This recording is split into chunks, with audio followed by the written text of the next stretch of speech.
So let's start with onload type client script. Basically, onload client script runs when a form loads or before control is given to a user. And typically it is used to manipulate a form's appearance or just the content of the screen.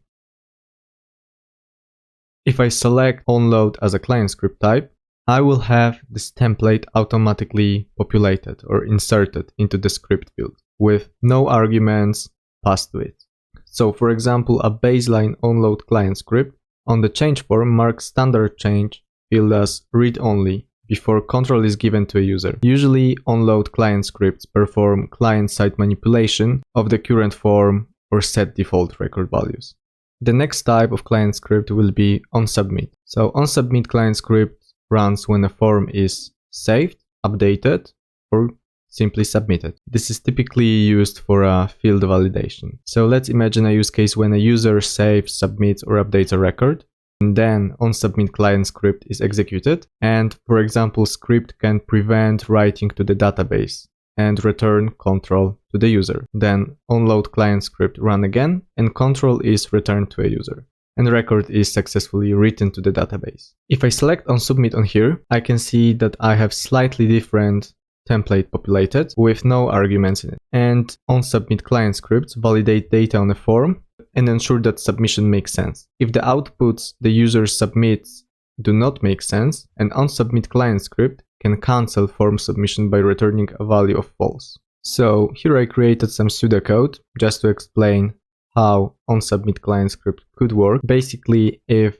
my condition is not true, then we will return false. And in every other way, we will perform some logic. So we can imagine that we are working on an incident table and our state is not yet close complete. In all that cases, we do not want to leave user from the site. But if the condition will be work in progress or any other state, we would like to make some field mandatory. Okay, that's it when it comes to onSubmit.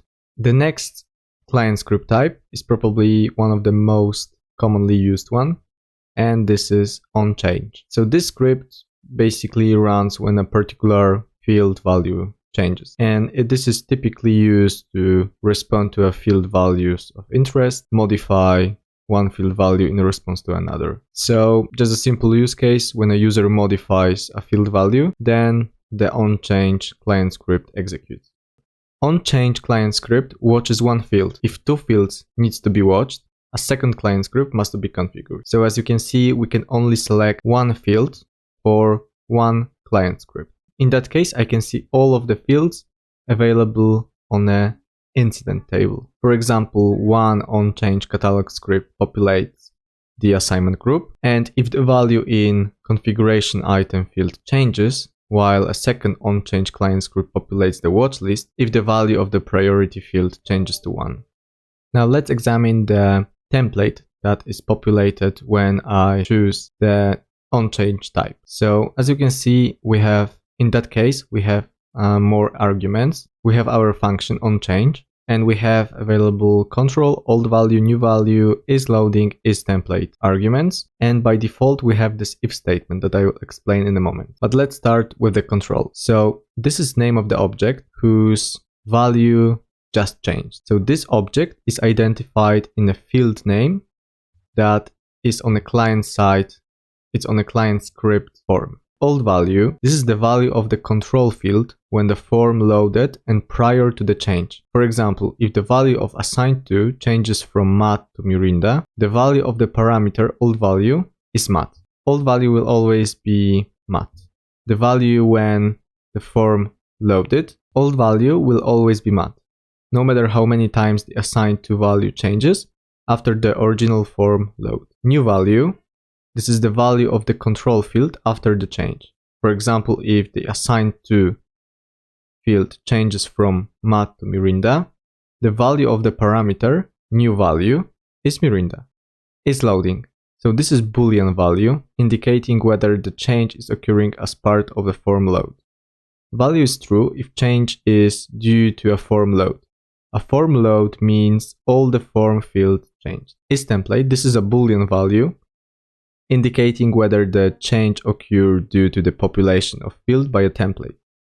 value is true if change is due to the population from a template. Last but not least, we will have onCellEdit. So the onCellEdit script runs when a particular field on a list changes value, and it usually applies to all records selected. So if you are creating a client script for a field on a form, an onCellEdit client script can be used to ensure the data in those fields are similarly controlled in a list view. What we can see here, there are a couple of arguments. So the sysids, these are the sysid of edited items. The table, this is the name of the table of edited items. Old values, the old values of all edited cells or records. New value, this is the new value of the edited cells.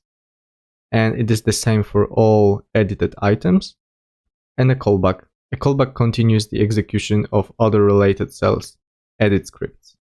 Here I prepared some code for you just to explain onCellEdit client script type a little bit better. We have this save and close flag set to true, and we have this callback save and close returned at the very end of the function. What I am doing right now is that I am checking if new value, that the value that we would like to edit, is equal to resolved. And if it is, we set the save and close flag to false, meaning that we are not allowed to edit the cell from the list. And the similar case is if the state will be closed. It means that we really cannot change the cell state to resolved or closed. But in any other case, so for example, if our state would be work in progress or open, we can actually do it.